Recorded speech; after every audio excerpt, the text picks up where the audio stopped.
हरे कृष्ण प्रभु जी, दंडवत प्रणाम। हरे कृष्णा। ओके हरे कृष्ण प्रभु जी, धन्यवाद प्रणाम। हरे कृष्ण हरे अम्मा कृष्ण प्रभु जी, दंडवत प्रणामाल प्रभु जी। అందరికీ ఒకసారి దండవత్ ప్రణాం. हरे హరే कृष्ण కృష్ణ प्रभु। ప్రభుజీ దండవత్ ప్రణామాలు. జై సుబ్రహ్మణ్యం గారు, సుబ్బరామయ్య గారు. Yes okay. హరే కృష్ణ ప్రభుజీ దండవత్.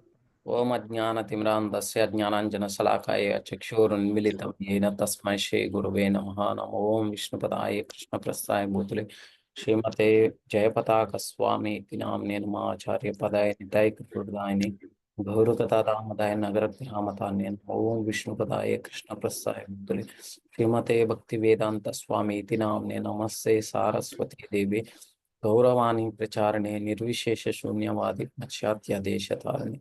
जय श्री कृष्ण चैतन्य प्रभु नित्यानंद श्री अद्वैत गदाधर श्रीवासदि गौर हरे कृष्ण कृष्ण कृष्ण हरे हरे हरे राम राम राम हरे हरे.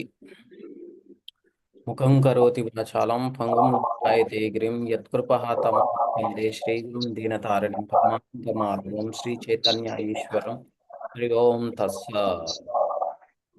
जय हरे कृष्ण प्रभु जी, दंडवत प्रणामाలండి. कृष्ण. हरे कृष्ण प्रभु जी, दंडवत प्रणामाल। ఓకే हरे అందరికి कृष्ण प्रभु दंड प्रणाम प्रभु जी। हरे हरे कृष्ण प्रभु जी, दंडवत प्रणाम प्रभु जी। जय श्रील प्रभु जी, प्रभुपाद प्रभु जी, की दंडवत प्रणाम प्रभु जी। हरे कृष्ण जय. प्रभु जी प्रणाम हरे कृष्ण हरे. ఓ మాతాజీ వెళ్ళిపోయారా అమెరికా? వెళ్ళిపోయాను ప్రభుజీ, వెళ్ళిపోయాను. ఇవాళ నా పుట్టినరోజు ప్రభుజీ, మీరు బ్లెస్ చేయండి ప్రభుజీ. ఇంకా ఇటువంటి మంచి శుభదినాలు కృష్ణ కాన్షియస్ లో ఇంకా వచ్చేసి మీరు మంచిగా కృష్ణ భక్తిలో ఉండాలి, 10 మందికి కృష్ణ భక్తిని ఇవ్వాలని చెప్పేసి మేము అందరం కూడా ఒకసారి హరే కృష్ణ మంత్రం చెప్పేస్తాం మీకోసం ఆయురారోగ్యాలతో. హరే కృష్ణ హరే कृष्ण हरे कृष्ण कृष्ण कृष्ण हरे हरे राम हरे राम हरे राम हरे हरे। Thank you Prabhuji. హరే కృష్ణ राम మాతాజీ हरे राम ప్రభుజీ. राम राम हरे हरे। सुकोमल सत्यवती माता जी की हरे जय. कृष्ण हरे कृष्ण प्रभु जी धन्यवाद Experience Prabhu ji. Thank you Hare Krishna Prabhuji. Prabhu जी ఇవాళ धन्यवाद చేరాను ప్రభుజీ, ఏంటమ్మా? ఇవాళ చేరాను. ఓ మంచిది. धन्य प्रणाम प्रभु जी। ధన్యవాద ప్రణాం ప్రభు. हरे कृष्ण प्रभु जी, दंडवत प्रणाम। రైట్. हरे कृष्णा प्रभु जी, दंडवत प्रणाम प्रभु जी। జై శ్రీల हरे ప్రభుపాద్ कृष्ण की. प्रभु जी, दंडवत प्रणाम प्रभु जी। हरे ఓకే కొద్దిసేపు మనం ఇక్కడ ఫోకస్ చేద్దాం.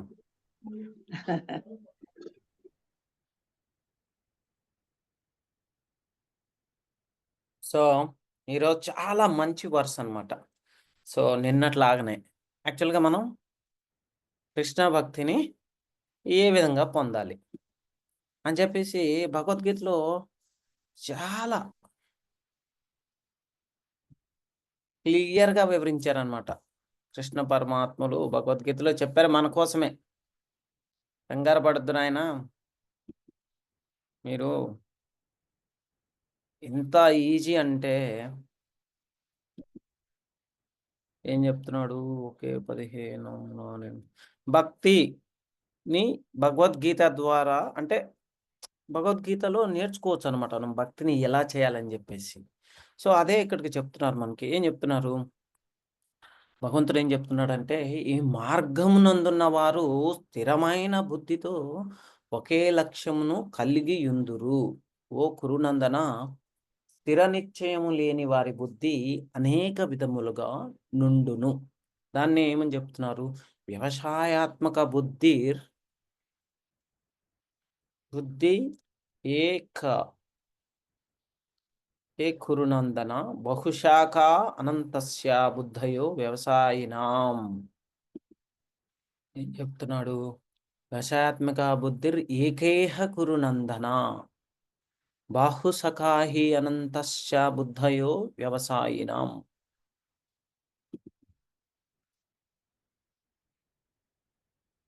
సో ఏం చెప్తున్నాడు? ఒక పుత్రుడా, ఈ ప్రక్రియలో దృఢమైన తెలివితేటలు ఒక్కటే అపరిమిత కోరికలు మరియు అపరిమిత కోరికల యొక్క అనేక శాఖలు కలిగి ఉంటాయి.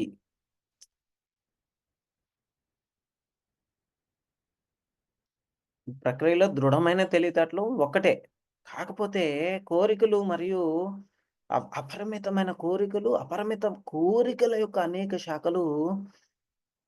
అనేక శాఖలను కలిగి ఉంటాయని చెప్తున్నాడు కృష్ణ పరమాత్ముడు.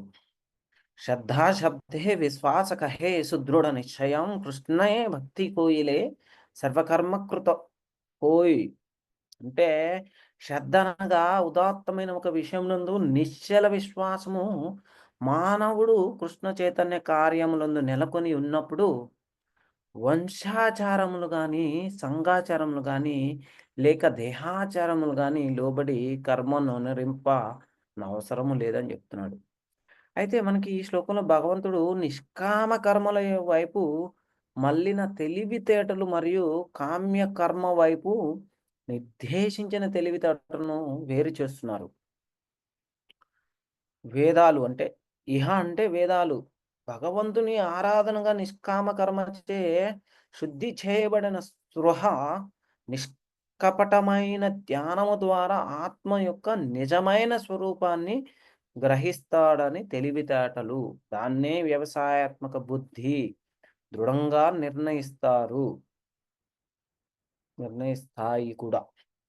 అయితే ఆత్మ యొక్క సాక్షాత్కార కోసం ఆ చర్యలన్నింటినీ నిర్వహించడంపై మాత్రమే ఇది స్థిరంగా ఉందని మనం అర్థం చేసుకోవాలి. కామ్యకర్మలు అవ్యవసాయనం చేపట్టే వారి తెలివికి అనంతమైన వస్తువులు. అనంత అంటే ఆ వస్తువులు ఉన్నాయి కదా అన్నీ. అది ఇంకోటి పుత్రులు గాని, ఆహారం, జంతువులు లేదా స్వర్గం వంటి అపరిమిత వస్తువులపై కోరికలు ఉంటాయి. మరియు ఈ లక్ష్యాలన్నిటికీ ఒకే లక్ష్యం. అన్నిటికీ అనేక శాఖలు ఉన్నాయి. అదే బహుశాఖ. పౌర్ణమి యాగం వంటి ఆచారాలకు గ్రంథాలలో ఒకే లక్ష్యం నిర్దేశించబడినప్పటికీ సంతానం మరియు దీర్ఘాయువు వంటి మధ్యంతర ఫలాల కోసం అనేక కోరికల గురించి కూడా గ్రంథాలు చెబుతున్నాయి. కామ్యకర్మ చేయడంలో శరీరానికి భిన్నమైన ఆత్మజ్ఞానానికి ఎటువంటి సంబంధం లేదు. ఎందుకంటే కామ్య కర్మలో నిమగ్నమైన వ్యక్తికి ఆత్మలో అలాంటి నమ్మకం ఉండడం అసాధ్యం అన్నమాట. అంతే కదా. అది కృష్ణ చైతన్యం ద్వారా మానవుడు జీవితపు అత్యున్నత పరిపూర్ణత స్థితికి చేరగల అనేది మానవుని దృఢ నిశ్చయమే వ్యవసాయాత్మక బుద్ధి.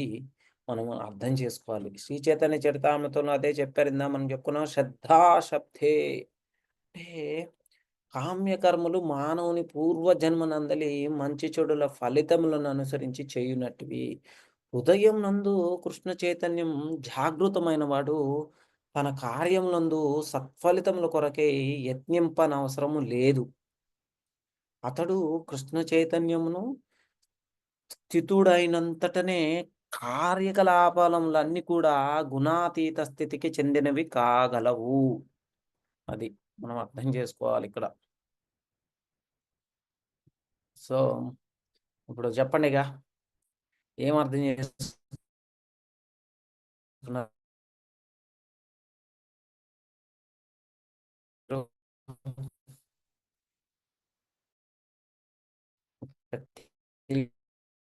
క్లియర్‌గా మాట్లాడుకుందాం మనం. ఏంటంటే వ్యవసాయాత్మక బుద్ధి కృష్ణ చైతన్యంలో నిశ్చయమైన బుద్ధి అన్నమాట. అయితే ఈ మార్గంలో నిశ్చయ బుద్ధి కలిగిన వారు ఒకే లక్ష్యంపై స్థిరంగా ఉంటారు. ఉన్నందున నిశ్చయరహిత బుద్ధి అనేక శాఖలుగా విస్తరించి ఉంటుంది. ఈ శ్లోకంలో సారాంశం ఏంటంటే భక్తి మార్గంలో ఒకే లక్ష్యంపై స్థిరమైన బుద్ధిని మనకి వివరించుతోంది. నిజమైన ఆధ్యాత్మిక బుద్ధి కేవలం కృష్ణుడిపై కేంద్రీకృతమై మాత్రమే ఉంటుంది. అది కాని ఎడల అది మనం అవ్యవసాయాత్మక అని అంటామన్నమాట. నిజమైన ఆధ్యాత్మిక బుద్ధి అంటే కృష్ణుడి గురించే, అంతే కదా. సో కృష్ణుడికి సంబంధించినది నిన్న మాట్లాడుకున్నాం మనం. ఏదని చేసేది కృష్ణుడికి వర్తిస్తుంది, కృష్ణుడికి వర్తించే విధంగా చేస్తాము. ఇంకా అదే దాన్ని చెప్తున్నారు. అయితే భక్తి మార్గంలో లేని వారు అనేక రకాల భౌతిక లక్ష్యాలు మరియు సిద్ధాంతాల వైపు ఆకర్షితులవుతారనమాట. భక్తి మార్గంలో లేని పక్షంలో ఇట్లాంటివన్నీ చోటు చేసుకుంటాయి. అర్థం చేసుకోవాలి మనం. ఏ విధంగా మనకి ఎప్పుడైతే కృష్ణుణ్ణి సంతోషపరచాల్సిన అవసరం లేదని భావిస్తామో, మరుక్షణమే మన ఆలోచన కానీ, మన బుద్ధి కానీ భౌతిక ప్రలాపాలపై మనస్సుని లగ్నం చేసి మనకేమవుతుందంటే, మనం ఇహ అంటే ఈ యొక్క భౌతిక ప్రపంచం మీద కోరికలతో ఈ యొక్క సంసార జంజాటంలో కొట్టుమిట్టాడటం జరుగుతుంది. మనకి ప్రభుపాదుల వారు ఏం చెప్తున్నారంటే, ఇక్కడ వ్యవసాయాత్మక బుద్ధి అంటే భక్తి సేవలో నిశ్చయ బుద్ధి అని వివరించారు. నిజమైన భక్తి సేవ సందేహాలు, విభిన్న అభిప్రాయాలు లేని ఒకే లక్ష్యానికి కట్టుబడి ఉంటుంది. కృష్ణ చైతన్యుడైన వ్యక్తి లక్ష్యం ఒకటే, కృష్ణుని సేవ చేయడం అన్నమాట. భక్తి మార్గంలో లేని వారు కర్మకాండం, జ్ఞానం, యోగం వంటి ఇతర మార్గాల్లో తలదూరుస్తూ ఉంటారు. ఇవే బహుశాఖ బుద్ధి అంటారు. అది బహుశాఖ బుద్ధి అంటే అన్ని విషయాల్లో కూడా అన్నిటిని కూడా జొప్పి అంటే చేరుస్తాము. ఇది ఇక్కడ ఇలా చెప్పారు, అది ఇలా చెప్పారు మనం, అంతే కదా. ఇప్పుడు నది ఒక సారవంతమైన నదే కాదు, ఏదన్నా ఇప్పుడు మనం వ్యవసాయం చేసేటప్పుడు చేలో నీటిని వదిలినప్పుడు మనం కాలువలు తీసి పెట్టామనుకోండి, ఒక డైరెక్షన్లో వెళ్తాయి మంచిగా, ఒక దిశానిర్దేశం ఉంటుంది, ఒక మార్గం ఉంటుంది, వాటికి ఎక్కడికి వెళ్ళాలి, ఎక్కడ ఏంటి మనం గైడ్ చేస్తూ ఉంటాము, మనం నిర్ణయిస్తాం ఎక్కడికి వెళ్ళాలని. సో కృష్ణ భక్తిలో ఉన్న వారి లక్ష్యం అది అన్నమాట. కృష్ణుడు మనల్ని గైడ్ చేస్తూ ఉంటాడు.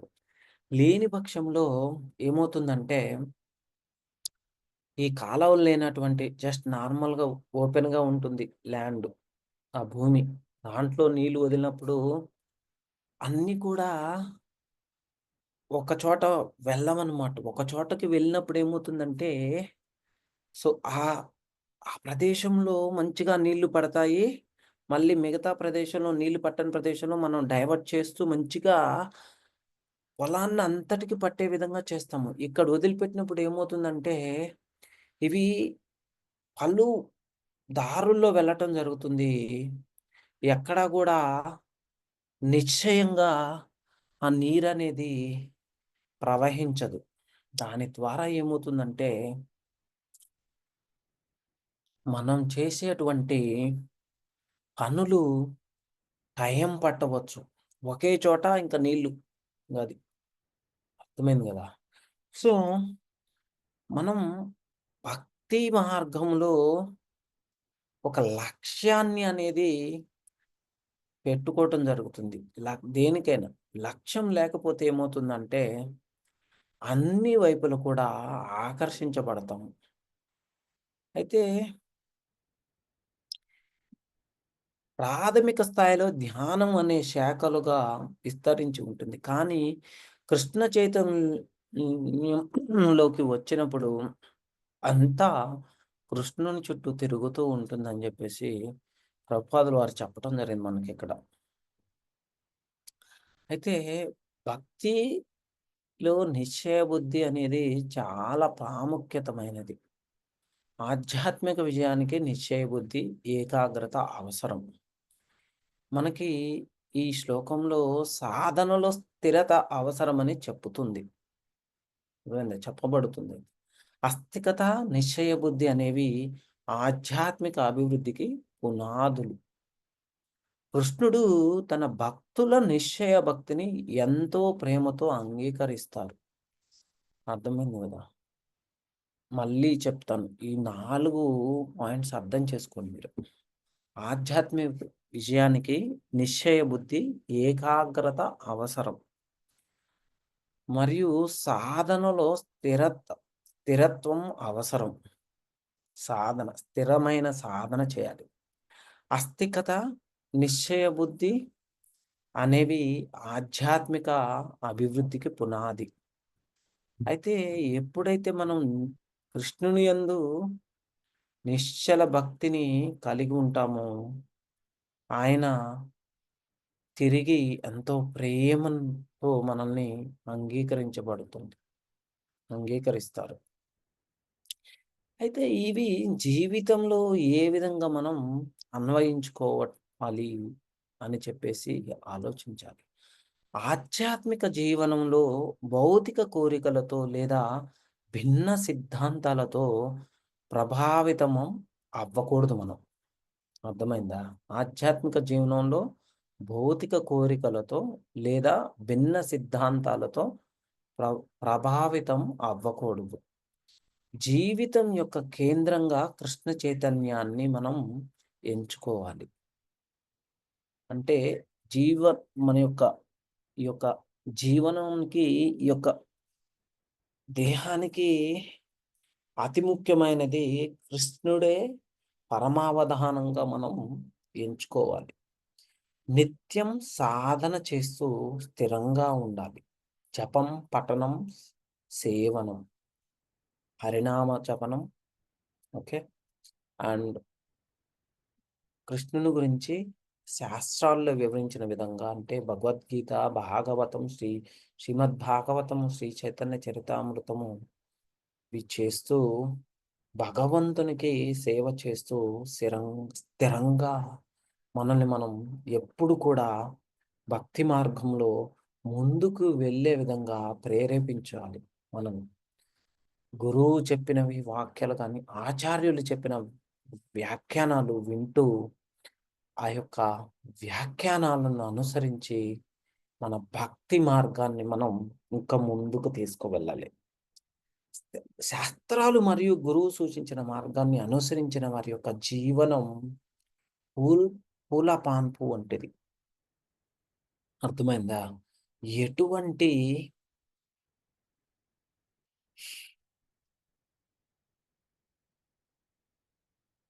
అభ్యంతరాలు కానీ, అవరోధాలు కానీ ఉన్న ఆ యొక్క గురు కృప, ఆచార్యుల వారి కృప ద్వారా మనం కృష్ణ యొక్క భక్తుని చాలా నిశ్చితంగా ముందుకు తీసుకొని వెళ్ళగలం.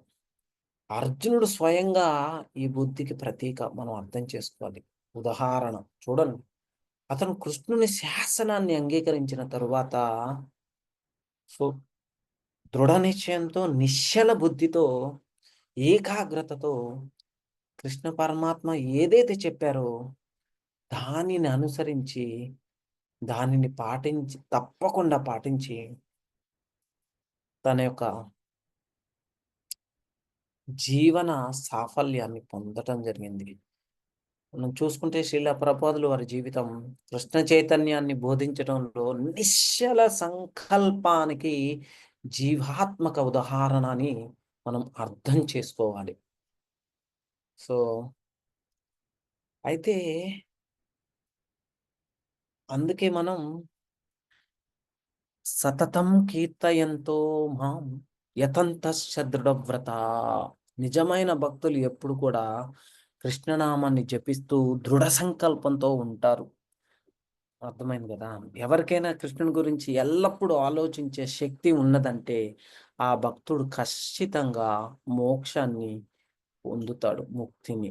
అయితే మనం మోక్షాన్ని, ముక్తిని పొందాం అంటే ఆలోచన కాదు, పొందవుతూ అది ఈజీగా వస్తుంది. కానీ మన లక్ష్యం ఏమిటి? కృష్ణునికి సేవ చేయటము. గోలోకంలోకి వెళ్ళినప్పుడు కూడా మనం అక్కడ కృష్ణునికి సేవ చేస్తూ ఉంటాము. అయితే మనం ఇక్కడ ఏ సేవనైతే చేస్తూ తర్ఫీదు పొందుతామో అక్కడికి వెళ్ళాక భగవంతుడు మనకి ఆ అవకాశాన్ని కల్పిస్తాడు. ఆ సేవనే చేస్తుంటాం. ఇక్కడ మనం డిసైడ్ చేసుకోవాలి. ఓకే. ఇప్పుడు చూడండి. ఆహ్, మనం ఏదన్నా ఫంక్షన్‌కి వెళ్తూ ఉన్నాము. మాతాజీలు ఏం చేస్తారు? ఈరోజు ఫిక్స్ అయితారు. ఈరోజు ఈ చీరే కట్టుకోవాలి. ఈ నగలు మాత్రమే పెట్టుకోవాలి. అర్థమైంది గదా! సో, ఒక్కసారి ఫిక్స్ అయ్యారనుకో ఎవరి మాట వినరు. అది. మనం కూడా భక్తిలో ముందుకు వెళ్ళాలి అంటే మనల్ని మనం నిర్ధించుకోవాలి. అంటే నిర్దేశించబడిన విధంగా ఫిక్స్‌డ్‌గా చాలా నిశ్చయంగా ఉండి ఏ విధంగా ఎటువంటి అవాంతరాలు వచ్చినా కానీ అందరినీ కలుపుకొని అందరిని అంటే కుటుంబంలో కానీ మనతో సంబంధం ఉన్నటువంటి వ్యక్తులు ఎవరైనా కానీ భక్తి మార్గంలో మనతో వెళ్తున్నటువంటి వారి యొక్క సహాయ సహకారాలుతో ఎప్పుడు కూడా మనం ఇంకా ముందుకు వెళ్ళగలుగుతాం. ఎవరికైనా కృష్ణుని గురించి ఎల్లప్పుడూ ఆలోచించే శక్తి ఉన్నదంటే ఆ భక్తుడు ఖచ్చితంగా కృష్ణుని చేరుతాడు. మనం అదే చెప్తాం. కృష్ణుని గురించి ఒక్కసారి కూడా భక్తితో ఆలోచించినా చాలు, అది మన జీవితాన్ని మారుస్తుంది. అసలైన మార్గం ఏమిటంటే అవిత్తరంగా నామ స్మరణ, కథశ్రవణ, కీర్తనం ఇవే భక్తి సాధనకు గమనాన్ని చూపే దీపాలు. భక్తిలో స్థిరంగా ఉండాలి. కృష్ణుని నామాన్ని ఎప్పుడూ మనం త్యజించకూడదు. అది మనకు నిత్యానందాన్ని కూడా ప్రసాదిస్తుంది. అందుకోసం ఏం చేయాలి మనం? హరే కృష్ణ కృష్ణ కృష్ణ హరే హరే, హరే రామ రామ రామ హరే హరే అనేటువంటి ఈ దివ్య మంత్రాన్ని ఎప్పుడు నిత్యం పఠిస్తూ తరించాలి. అర్థమైంది కదా? మనుష్య జన్మలో ఈ అవకాశం లభించింది మనకి. ఒకవేళ మనిషి శ్రీమద్ భాగవతం ఇచ్చిన ఉపదేశాన్ని అనుసరిస్తూ మనం ఎప్పుడైతే విరాట్ రూపాన్ని ధ్యానించడం మొదలు పెడితే అప్పుడు ఒకవేళ శుద్ధ చైతన్యాన్ని పునరుద్ధరించుకోవటం మరియు పరమాత్మతో తన నిత్య సంబంధాన్ని మరిచే స్వభావానికి ప్రతిరోధించటం అనేవి ఒకేసారి జరగవచ్చు. అయితే ఎప్పుడైతే మనము ఆ మరిచిపోయిన స్థితి తొలగిన వెంటనే ఇక్కడ చెప్పిన విధంగా అంటే వ్యవసాయాత్మక బుద్ధి వెంటనే ప్రాప్తిస్తుంది మనకి. ఈ రకమైన నిశ్చితమైన ధ్యానం జీవాత్మను శ్రద్ధతో భగవంతునికి సేవ చేయడం వైపు తీసుకువెళ్తుంది. అదే జీవునికి నిజంగా అవసరమైనది. ఈ భావం జీవన మార్గాన్ని శుభ్రపరిచేలా చేస్తుంది. శుద్ధ చైతన్యం, ధ్యానం, సేవ ఇవన్నీ వ్యావహారిక జీవితం నుండి భక్తి సాధన వైపు మార్పును సూచిస్తాయి. ఇది మనకి చైతన్యం అనేది జీవికి ఆత్మకు చిహ్నంగా ఉంటుంది. అది ఆత్మ యొక్క ఉనికిని మనం జ్ఞాన శక్తి అనే చైతన్య రూపంగా చూస్తాము. ఈ మొత్తం చైతన్యం విశాలమైన ఒక విరాట్ రూపంలో వ్యక్తమవుతుంది. అదే చైతన్యం వ్యక్తిగత జీవుల్లో కూడా ప్రదర్శించబడుతుంది. ఈ చైతన్యానికి సంబంధించిన క్రియలు ప్రాణవాయువుల ద్వారా జరుగుతాయి. ఈ ప్రాణవాయువులు 10 రకాలుగా విభజించబడటం జరిగింది. ప్రాణ, అపాన, ఉదాన, వ్యాన, సమాన మరియు ప్రత్యేకంగా నాగ, కూర్మ, కృకుర, దేవదత్త, ధనంజయ అయితే ఉన్నాయన్నమాట. ఇంకా ప్రాణాపన, ఉదాన, వ్యాన, సమాన అని చెప్పేసి. అయితే ఆత్మ యొక్క చైతన్యం భౌతిక వాతావరణం ద్వారా కలుషితం అవుతుంది. దీని వలన తాను శరీరమే అనుకునే అహంకార భావనతో వివిధ రకాల భౌతిక చర్యలను చేపట్టడం ద్వారా మనం బాహుశాఖ ఇక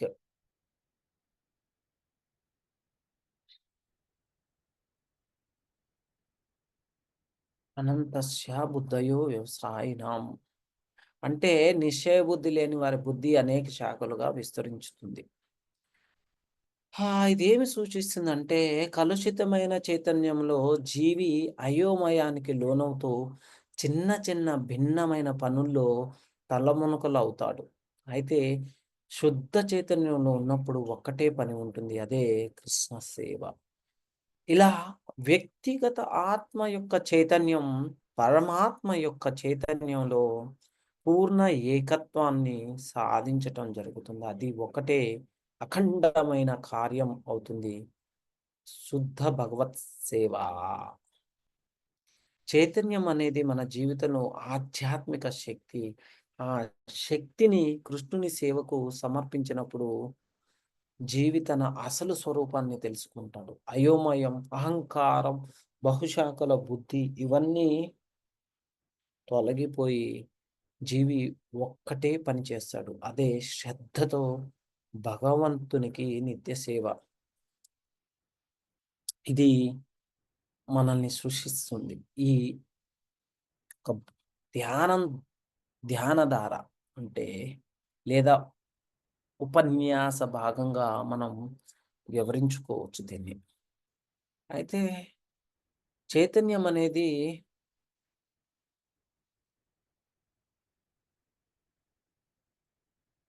గట్టి ఒక నైతిక విలువల్ని పట్టుకొని ఉన్నవారు మాయలో పడిపోయిన వాడిగా విమర్శించిన పరావాహ అంటే అనేది లేదు వాడికి. అంటే వేద కర్మల్లో నిపుణులైన వారు ఎవరైతే కృష్ణుని కృష్ణుని ఒక మార్గంగా చూస్తూ వెళ్ళిన వాడు దారి తప్పని వాడిగా అపహాస్యం చేసిన మనం పట్టించుకోవాల్సిన అవసరం లేదు. స్నేహితులు, బంధువులు నిరాశుడిగా పరిగణించిన, నా సొంత సోదరులు మూర్ఖుడిగా చూసిన, ధనవంతులు పిచ్చివాడిగా వేలాడించిన, జ్ఞానవంతులైన తత్వవేత్తలు వారి గర్వంతో నిండి ఉన్నవాడిగా విమర్శించిన మనం పట్టించుకోవాల్సిన అవసరం లేదు. నిజం చెప్పాలంటే గోవిందుని పాద పద్మాల సేవ చేయాలనే సంకల్పం నుంచి మన మనస్సును ఒక అంగుళం కూడా కదలనియ్యకూడదు. కదిలించలేరు. అర్థమైంది కదా? సో అది మనం స్థిరంగా ఉంచుకోవాలి. నిజంగా సేవను చేయలేకపోయినా కూడా ఈ యొక్క స్థిరమైన సంకల్పం మాత్రం కదలదు. ఇదే భావాన్ని ప్రహ్లాద్ మహారాజ్ కూడా మనకి చెప్పారు. ధర్మార్థ కామ ఇధియోభి హితశ్రీవర్ష ఇక్షాతయానాధమౌ వివిధా చ వార్త మన్యే తదేతదఖిలం నిగమస్య సత్యం స్వాత్మార్పణం స్వసుహృదా పరమస్య పుంసః. అంటే ధర్మం, అర్థం, కామం ఇవి మానవ జీవితం కోసం ప్రకటించబడిన త్రివర్గాలు.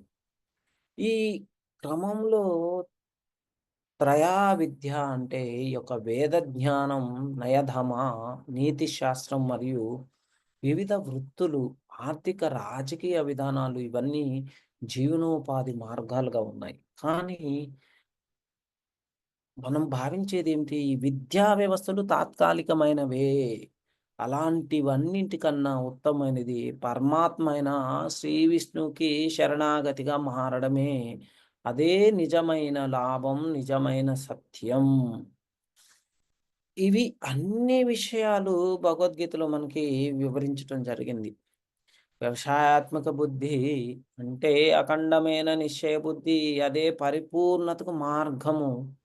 బలదేవ్ విద్యాభూషణ కూడా గొప్ప వైష్ణవ పండితుడు దీన్ని ఇలా వివరిస్తారు. భగవతార్చన రూపై కనిష్కామ కర్మభిర్ విశుద్ధ చిత్తః అంటే ఫలాపేక్ష లేకుండా భగవంతునికి శ్రద్ధతో చేసిన సేవా కార్యాల ద్వారానే మనం చిత్తశుద్ధిని అంటే పొందటం జరుగుతుంది. మహారాజ్ పరీక్షితు ఈ సత్యాన్ని గ్రహించారు. అందుకే ఆయన కర్మకాండ విధానాలన్నింటినీ వదిలేసి శ్రీకృష్ణుని పాద పద్మాల సేవనే తన జీవిత ధ్యేయంగా అంగీకరించారు. అందుకే ఆయన పూర్తిగా సరైన మార్గంలో ఉండటం జరిగింది. భగవంతుని ఆదేశారం దేవతలు భూతకాలంలో చేసిన కర్మల ఆధారంగా వివిధ జంతుజాల జీవరాశుల సృష్టి బాధ్యతను నిర్వహిస్తారు. ఇక్కడ వారు తమ కర్తవ్యాన్ని నెరవేర్చేందుకు కావలసినటువంటి బుద్ధి మరియు శక్తి కోసం భగవంతుని అనుగ్రహాన్ని వేడుకుంటారు. కానీ ఇలా ఏ జీవుడైనా అంటే బంధించబడిన జీవితంలో ఉన్న ప్రతి ఒక్కరైనా ఒక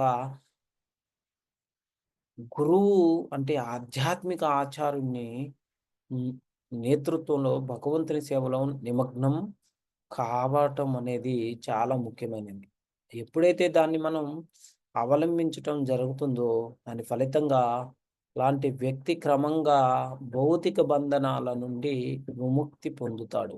ఆధ్యాత్మిక గురువు అనేది భగవంతునికి ప్రాతినిధ్యంగా భౌతిక లోకంలో వ్యక్తం అవటం జరుగుతుంది. మనకి ఒక మార్గదర్శకునిగా మనకు భగవంతునికి మధ్యలో ఉండి మనల్ని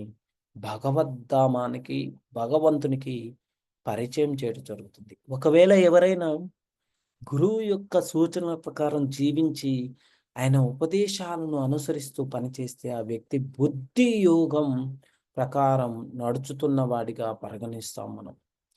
దాన్ని వ్యవసాయాత్మక బుద్ధిరే ఏకేహ కురునందన బాహుశాఖాహి అనంతస్య బుద్ధయో వ్యవసాయినాం. అది ఇలాగే శ్రీమద్ భాగవతంలో మనకి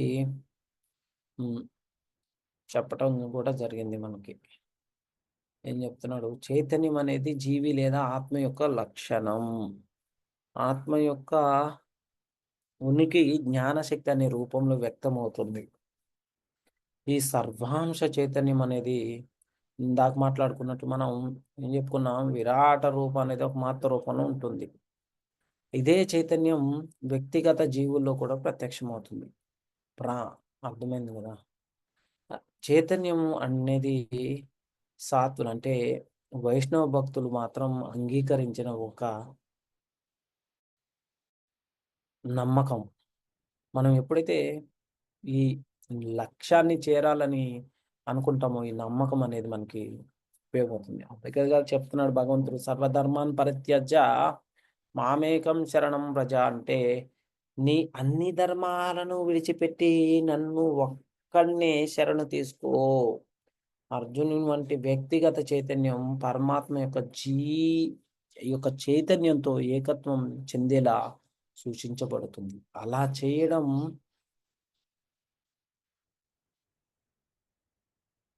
ద్వారా చైతన్యం శుద్ధమవుతుంది. చైతన్యాన్ని పూర్తిగా నిలిపివేయాలనే ప్రయత్నం మూర్ఖత్వంగా మనం అర్థం చేసుకోవాలి. కానీ ఆ చైతన్యాన్ని భగవంతుని సేవలో నిమగ్నం చేయడం ద్వారా మనం ఆ యొక్క పరిశుద్ధత అంటే శుద్ధి అనేది పొందుతాం. ఈ చైతన్యం తన శుద్ధతకి తగ్గినట్లుగా 3 రకాల స్వీయ గుర్తింపులో మనకు అర్థం చేసుకోవచ్చు. ఆధ్యాత్మిక, ఆది భౌతిక, ఆది దైవిక. అంటే శరీరం మరియు మనస్సుతో మనల్ని గుర్తించుకోవటం, మరియు భౌతిక వస్తువులతో గుర్తించుకోవడం, భగవంతుని సేవకునిగా మనం గుర్తించుకోవడం. ఈ 3 విధుల్లో ఆది దైవిక స్వీయ గుర్తింపు అనేది శుద్ధ చైతన్యం ప్రారంభ స్థాయి. అది భగవంతునికి భగవంతుని యందు మన యొక్క సంకల్పాన్ని నెరవేర్చే దిశగా ముందడుగు వేయటం జరుగుతుంది. అది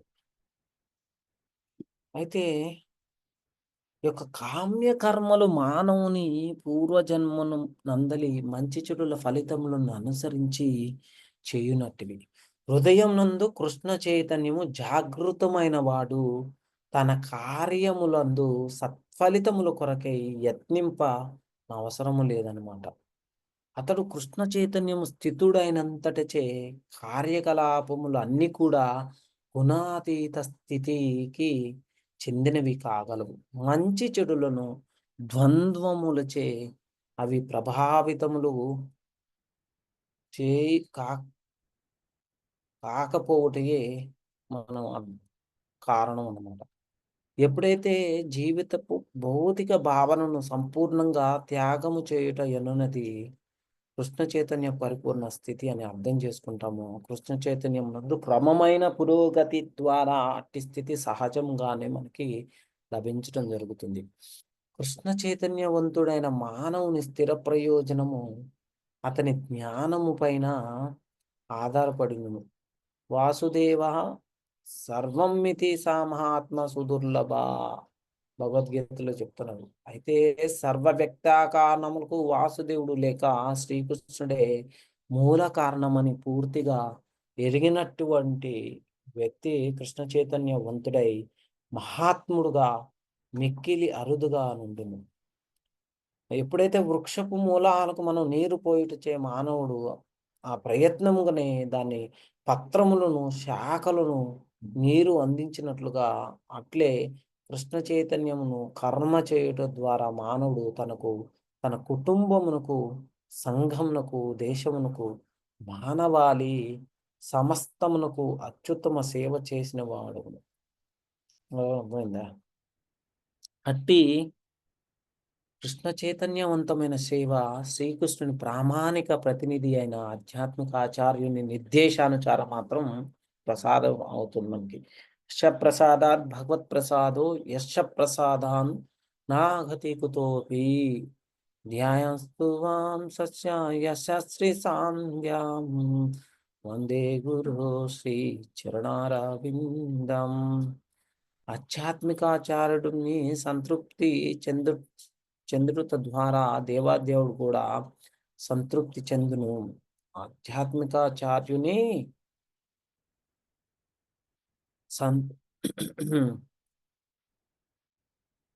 సంతృప్తి పరచకుండా కృష్ణ చైతన్య స్థితికి మనం అంటే ఉత్తమ స్థితికి చేరుకోలేమన్నమాట. అవకాశమే లేదు. కనుకనే దినమునకు 3 సార్లు మనం ఆధ్యాత్మికాచార్యుని కృపకే ధ్యానించి ప్రార్థించి గౌరవపూర్వక ప్రణామాలను అర్పించవలెను. ఈ విధానమంతయు దేహాత్మ బుద్ధికి అతీతమైన ఆత్మజ్ఞానంపై ఆధారపడి ఉండును. అది కేవలము సిద్ధాంతపరమైనది మాత్రమే కాకుండా ఆచరింపదగినదై ఉండవలెను. అప్పుడు కామ్యకర్మల చేత వ్యక్తము చేయబడు ఇంద్రియ సుఖమునకు అవకాశం ఉండదు. ఆ విధంగా స్థిరచిత్తము లేనివాడు పలు రకాలైన కామ్యకర్మాలచే ఆకర్షింపబడును. సో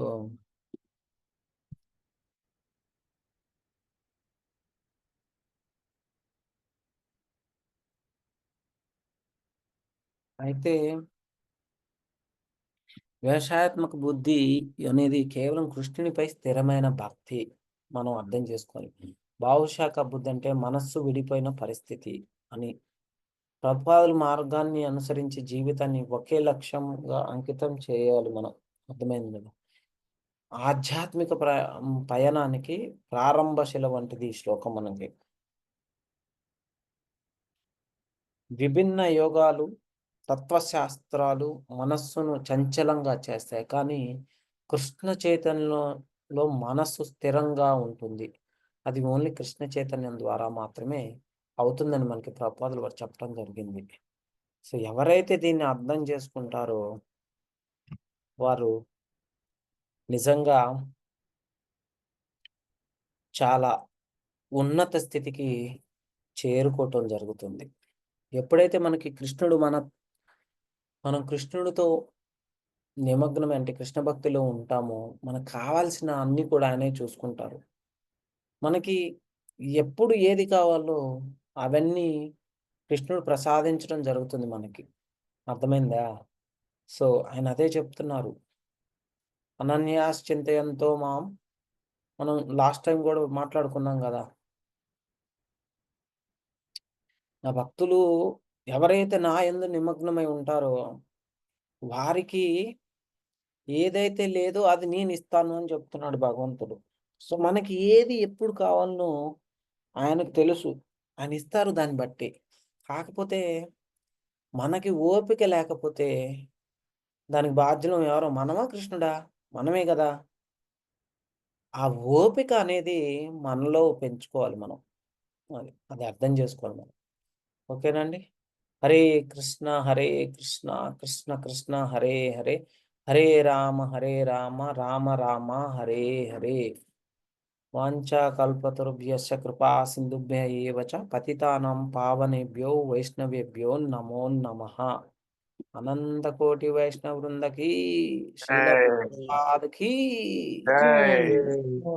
చెప్పండి ఇంకా హరే ఏమైనా కృష్ణ డౌట్? ప్రభుజీ కృష్ణ ప్రభుజీ దండవత్ ప్రభుజీ హరే కృష్ణ ప్రభుజీ. హరే వ్యవసాయాత్మక బుద్ధి కలిగి ఉంటే గనక దృఢ నిశ్చయంతో సంకల్పంతో ఏకైక లక్ష్యం కృష్ణ భగవానుడే, ఆయన యొక్క భక్తితో సేవ చేయడమే మా యొక్క చరమ లక్ష్యము అనేది ఏ విధంగానో చాలా అద్భుతంగా చెప్పారు ప్రభుజీ. మీరు చెప్పినట్లుగా ప్రభుజీ, ఆత్మ గనక ఎప్పుడైతే ప్రక్షాళన అవుతుందో అప్పుడే ఆయన పొందగలుగుతాము. దేహంకి ఏ విధంగా అయితే మనం ఆహారం ఇస్తామో ఆత్మకి ఆధ్యాత్మిక జ్ఞానాన్ని ఇస్తేనే ఆ ఆత్మ అనేది పవిత్రీకరించబడుతుందని చాలా చాలా బాగుంది ప్రభుజీ. హరే కృష్ణ. హరే హరే కృష్ణ ప్రభుజీ దండవత్ ప్రణామ్. ప్రణామాలమ్మా. హరే కృష్ణ ప్రభుజీ దండవత్ ప్రణామ్. హరే కృష్ణ.